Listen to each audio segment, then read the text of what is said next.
Hello everybody and welcome to One Player. Today it's with great pleasure that I introduce you to Glitch Pixel. This is a work in progress that has been designed by Chris Kingsnorth and myself.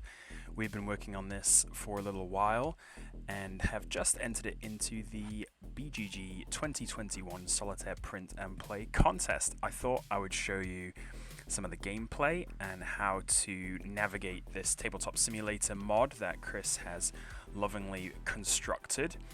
And yeah, just kind of talk to you a little bit about the design thoughts in the game and show you some of the mechanics and maybe clarify some of the rules that maybe are challenging or whatnot. And yeah, here we are. This is Glitch Pixel. Money is no longer a physical commodity. We are solely trading in digital currencies, mainly controlled by the multi-billion-dollar conglomerates who flaunt their wealth on the side of their high-rise corporate headquarters. These images contain the code in which this currency is held, and it is our job to disrupt the status quo. We are trying to create forgeries of these digital assets by disrupting their pixels. This is a pattern making game, essentially, where we are laying tiles on top of one another to try and hit various objectives. In the rules, you'll see there is a recommended set of objectives to start with if it's your first game.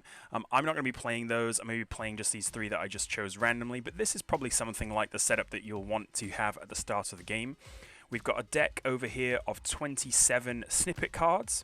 We've got these 3 power-up cards down here, which lists the power-ups you can obtain through the game. We've got 3 objectives, as previously mentioned, which tell us how we actually are to win the game. And then we've got 3 of these cards set up to form the Sentinel deck. We've got a Sentinel token waiting to be placed, and these are all from the same deck. So when you first load into the game, you'll see a deck of, I think, 36, and then you just flip them over. And then you just flip them over with the F key to get the objectives. Now, again, you can shuffle through them and find the ones you want. I'd recommend trying to get a nice blend of kind of negative constraints and positive constraints. So like this one, there's no grid sentinels of any type on blue. That doesn't make any sense to you right now if you've never heard of this game at all, but it's a negative constraint. We're trying not to have something happen, but then these other 2 are positive. So we need to create 3 squares of 2x2 blue, and we need to have a yellow pixel bordered by a single other color. Again, this will become clearer as we go along. We've also got our bag up here full of other sentinels, and then this is going to form our track whereby the sentinel is going to progress and start placing these nasty robots. As I said, we are hackers, we are forgers, we are pixers, and we are being obviously monitored quite closely by the central intelligence of these here sentinels. They are trying to stop us from being able to forge these digital artifacts, because of course they are. That's just that's just what sentinels do. So to start the game, we're going to pull a card from the top of the deck, and this will become our grid. This is where we're going to place all of the cards moving forwards, overlapping at least one of these squares or pixels each time we play. You'll see I've got a hand of 3 cards myself, and we can just get going. So once we've placed this in the middle, we can kind of start wherever we like. So we need no grid sentinels of any type on blue. So I'll show you how the grid sentinels get placed in just a moment. We do already have some yellow on the board, of course, so we could start looking at how we want to surround yellow with another color. And then we've also got some blue on the board, which obviously we want to make squares out of. Now, I'm not too averse to maybe flipping this around and placing it here. So we've already got that might be quite tough to. Maybe if we do something like this, I wouldn't mind that, because then we can easily place the next blue. Or we could do something like this, where now we've got think I like this one better. I'm going to try not to cover up too many power-ups too. So you see these little symbols on the pixels. They will allow us to unlock power-ups as we go along. So those give us better things as we progress. So we don't want to necessarily cover up too many of those if we can help it. But I think something like this is probably going to be a decent shout to start with, at least. So let's do this. A trick on Tabletop Simulator that you might want to follow, because we're placing things, is always follow the shadow. So I've got the view set to like the very top of, like perpendicular to the board. If you don't have that, or if you want to kind of get a bit more accuracy when you're placing these tiles down, always follow the shadow. So the shadow is going to land, or the card is going to land where the shadow is. So you see the shadow just below it. If you line that up, you'll know exactly where it's going, even if it's just a little off kilter. And then you can lock them too. So for example, if I were to click this card now, it would unfortunately come to the top. That's just a Tabletop Simulator thing. So we can lock them if we press the L button. You want to lock the lower one, so then it can never come back out, essentially. Yeah, see? Now if I click it, it doesn't come to the top. Yeah, that's what I was trying to do. Alright, so Tabletop Simulator, it's good fun, but not always the most user-friendly. So, of course, if you're doing this with your hands, i.e. you've created the PnP file, then you won't be having any of these problems, but that's fine. So, once we've placed our card, it becomes the Sentinel's turn, or the Sentinel's kind of action, if you will. And what they do is essentially progress down this deck. They progress down it, as you can see on this quick reference, up along the top, then back along the middle, then down along the bottom to the right here, and end on this final square in the bottom right. So top left to bottom right. And when we move them, again, we can move them with the shadow.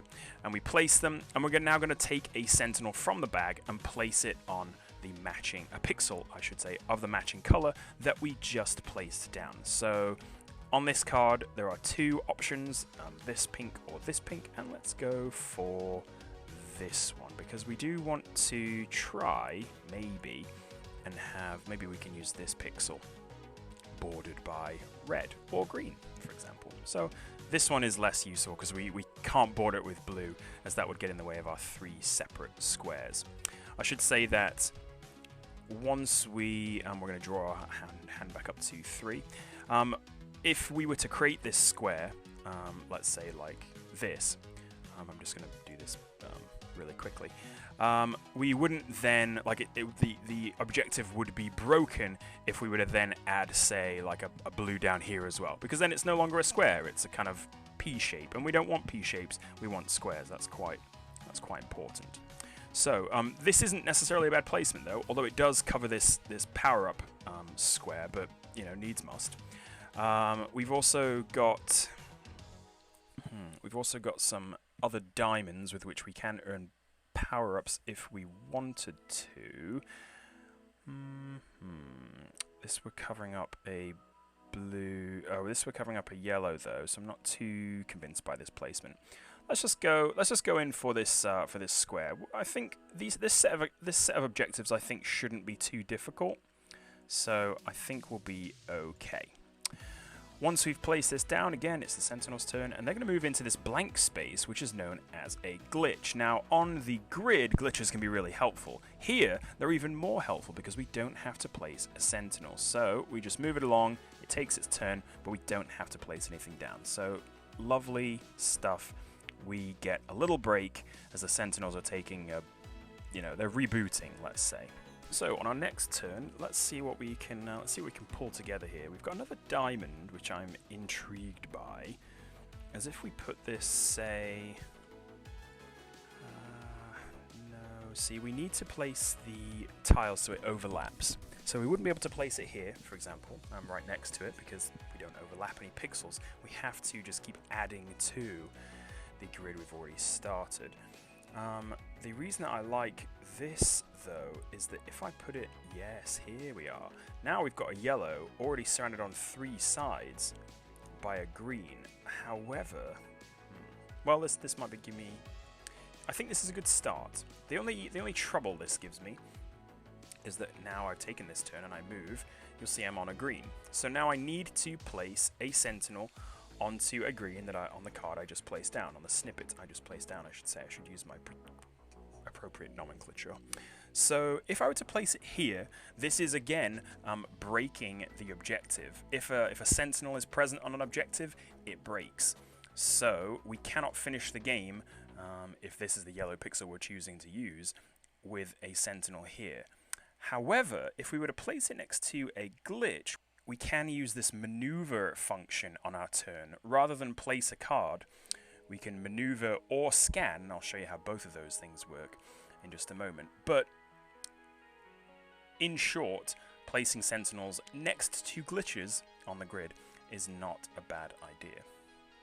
We've got a yellow, and it's bordered by 3 greens so far. Well, kind of 2 greens because we can't really count this yet. But we're doing okay. Now we've got this nice 2 blue, and I don't mind the look of that whatsoever. It's probably going to help us at some point create another square. So let's think about this. We've also got this power up here with 2 diamonds, horizontal line of diamonds, so we can look at the underside of any grid sentinel and replace it. And I'll do that at some point when I need to. I'll just remember that I've got it. So I could use some of these squares to place a pixel on. That would be pretty nice. So what if I did something along the lines of this? That would start another square up here. Yeah, 2 by 2. And then we've also got a nice option for this blue square there. Yeah, I think this is I think this is a good idea. Not certain yet. Right, we're going to place a red because that's where the sentinel's going next. So we're going to place a red, and it's going to go here. Note that again, I can choose which pixel it goes onto. Only again on the pixel that I placed, or the snippet I placed. I'm so sorry. Note both of them next to glitches, so that's pretty good.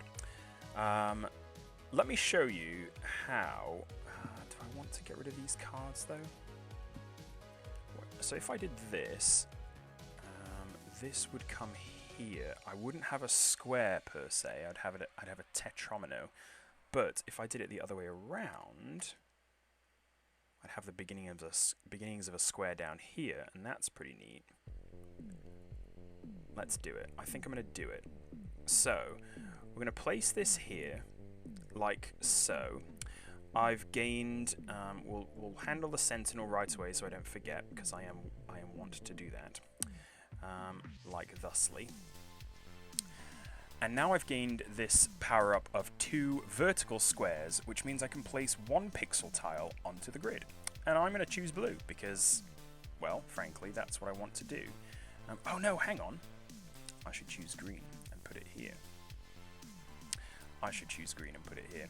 Let's choose green, and we're going to put it here, and we have then completed this objective 24. Let's move it down just to kind of show that we've completed it. Now, if at any point this gets... Oh, we haven't completed it because there's a sentinel there. Sorry, my bad, I keep forgetting. We haven't completed it because there is a sentinel sitting there, and I forgot about him. We'll get rid of him in just a moment, I think, because this next turn, I don't want to place anything, and so I think I'm going to use some scanning to my advantage. Right, we've placed down this yellow from here. We've placed down this green pixel, and thus we've got pretty close to doing this, but not quite. Okay. We're going to draw our hand back up to 3. Now, you'll note that the sentinel is going to land on blue next, and one of our objectives is that we don't have any sentinels on blue. So we'd like to avoid this situation. How do we do that? Well, one way is we can not place a card and do something else. The something else I have in mind is probably to get rid of this flippin' sentinel. If we discard all of our hand, i.e. 3 snippets, we're able to maneuver. And let's do that. It'll be fun. Let's put this in a little discard pile down here. Just slightly off to the side, so we don't get confused by it. And after we've discarded our hand, we can choose a sentinel to maneuver. By maneuvering, what I mean is that we can slide it around a block of similar color anywhere we want. So here, for example, I could move it up to this, and that would be fine, and it would complete this objective, and we could just have this sitting here for the rest of the game. A better idea, though, if it's possible, is to slide it into a glitch, because as soon as we slide it or maneuver it into a glitch, it gets placed back in the bag. That's important because we never want this to run out. If we run out of Sentinels to place, we lose the game. So getting rid of them, i.e. putting them back into a glitch and then back into the bag, is never a bad idea at all. Once we've taken that turn, the Sentinel is going to take their turn as normal, but because we didn't place a card, we've got nowhere to place a new Sentinel. So we've kind of got two bonuses out of that in one. We don't have to place anything on blue, and we've got rid of this and completed this. So now we can slide it down because we are completing that objective as it stands. Note there's no other requirements for the surrounding pixels on here, so this green pixel is fine. Again, as I explained, like this one needs to be exact squares. This, as long as it's, as long as it says it's as long as you're doing what it says, which we are, we don't really care about the rest of them. So, let's think. You know what I can do? I've got this. Let's use the other power up as well. I've got this two horizontal lines of diamonds here, and so I can look at the underside of any grid Sentinel and replace it. So let's just flip this over. This is an alerted Sentinel, and for that reason, I'm glad that I did that. One of the other things we can do, other than maneuver, is to scan. And at some point, I'll show you how to do that as well, which basically involves being able to remove multiple Sentinels from the grid at one time, as long as they're sitting on the same color. Let's draw our hand back up to 3. If we just pull them down to the very bottom, we should be able to grab onto them. And you'll note that this deck is also obviously going down. The number of cards in it is being reduced, as you might imagine. And when this gets to when this is empty as well, when we're unable to draw snippets, then we also will lose the game. So we want to be aware of this. We want to be aware of this. And by the time that the Sentinel gets all the way to the end, and we've got no more cards in this deck, that will also spell our demise. So let's concentrate on making some blue squares now. We've got our yellow here. This would actually be a pretty good option for a blue square, but unfortunately we've used it for yellow, so we're not gonna mess with it now. Let's take a look at our cards and see what we've got. We have this one is looking pretty good. It's looking pretty good, I would say, as an option. I wouldn't mind carrying on this power up if we can, and getting if we get a vertical line of 4, we can place another pixel onto the grid, which I wouldn't mind. We can also, let's see, if we increase this one, we would get to discard only 2 snippets to perform a scan rather than 3. So again, we discarded 3 to perform a maneuver here. If we got a diagonal of 2 circles, we'd only need to do 2. So what I think I'm going to do though is we're going to maybe do something like this. And I think once we put this in place, we'll have no more blue interference, and I think it'll be a nice blue square. So yes, that's what I'm going to do. We move our Sentinel. We're going to place a Sentinel on green here. We'll go there because we want to basically overlay or cover over this portion of the card, likely to put a blue in this corner. So this is where this is going, and he might stay there for a minute because we don't have any way to slide him, maneuver him, or get him into a glitch just yet. And what I'm thinking of doing at this point is performing a scan. The reason I say that, if you look up next, he's moving on to a blue. We don't really want to get him onto a blue if we can help it, because it's going to ruin this objective. So what I'd like to do is do some scanning.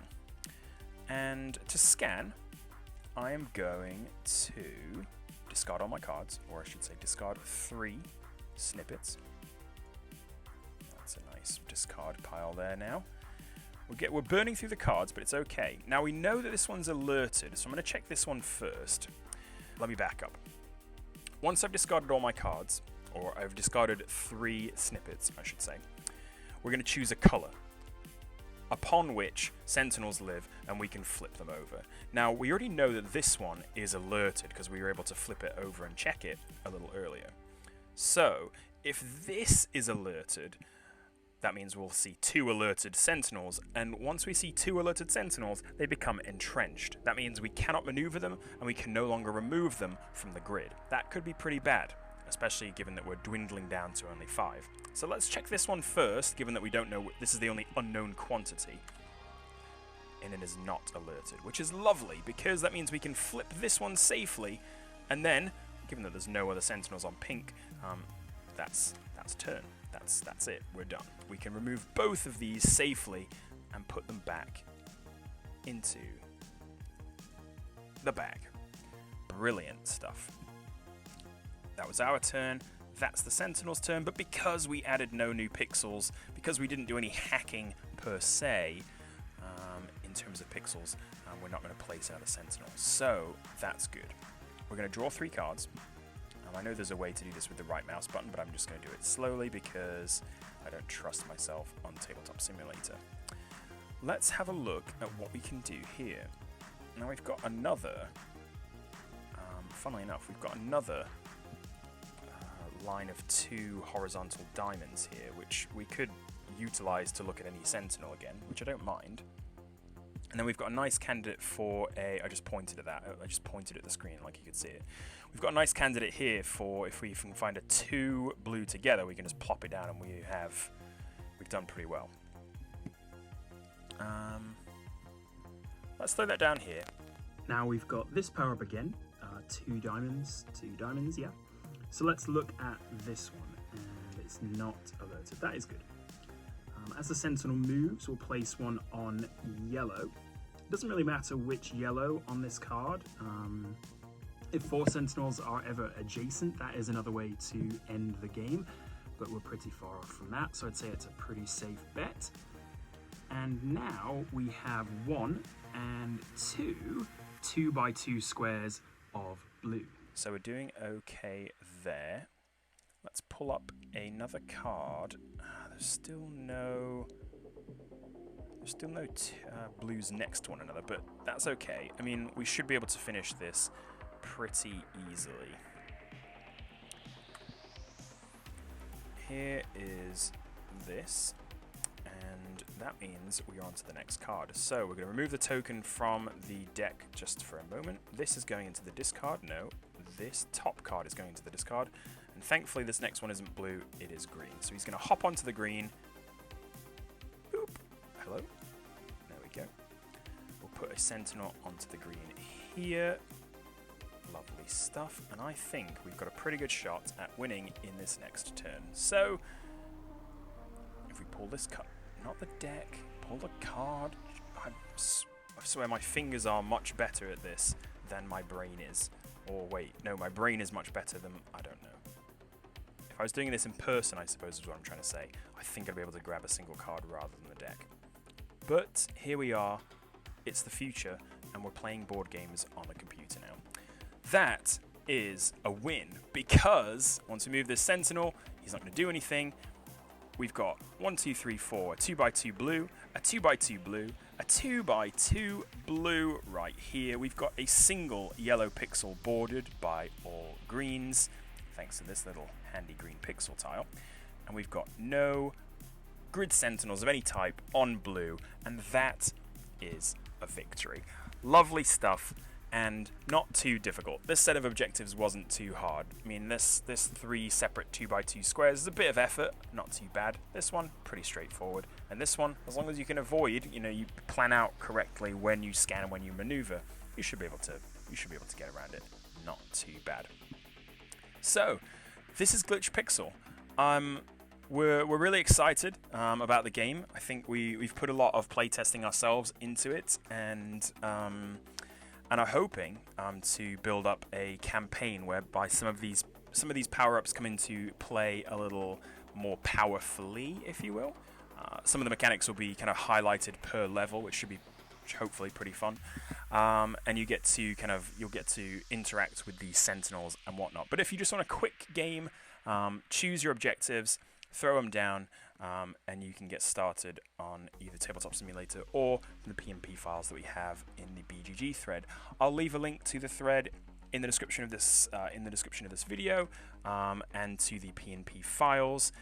Go check it out. Of course, we are likely covering, or I will be likely covering, lots more of the 2021 Solitaire PnP Contest, so be sure to keep an eye out for that. We'll be playtesting some games with the regular crew from last year, and maybe some additions as well. Keep your eyes open for that news. And yeah, I'm just, if you do decide to play this, let me know what you think. I would love to hear your candid feedback. It's still a work in progress, so we're making tweaks, making changes. Nothing is set in stone. But hopefully, it's a working prototype, and we're excited about where that could lead.